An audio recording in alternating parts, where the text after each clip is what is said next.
দেখো বলেছে due to 25% reduction in the price of wheat per kg John is able to buy 5 kg more for ₹600। What is the original price per kg of wheat.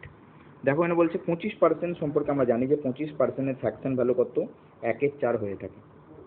তাহলে 25% reduction হলে প্রাইজে, তাহলে প্রাইজের ratio কী হয়ে যাবে, prize হয়ে যাবে 4 থেকে কমে 3 হয়ে যাবে।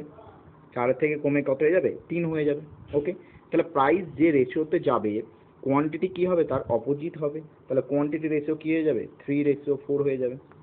এখানে দেখতে পাচ্ছি একের ইনক্রিজ করেছে কোয়ান্টিটি, কিন্তু বইয়ে বলেছে 5 কেজি মোর, তাহলে 5-এর ইনক্রিজ বলেছে বইয়ে, নাহলে একের ভ্যালুই কত হয়ে যাবে, একের ভ্যালুই 5 হয়ে যাবে।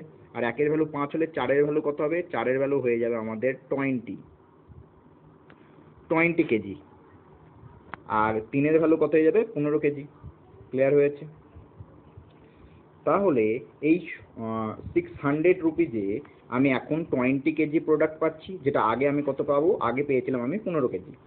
এবার আমাদের বার করতে কি বলেছে, বার করতে আমাদের বলেছে original price per kg of wheat. দেখো আগে আমরা কত পেতাম, অরিজিনাল প্রাইস যদি বার করতে হয়, নাহলে আগে আমরা পেতাম 15 কেজি।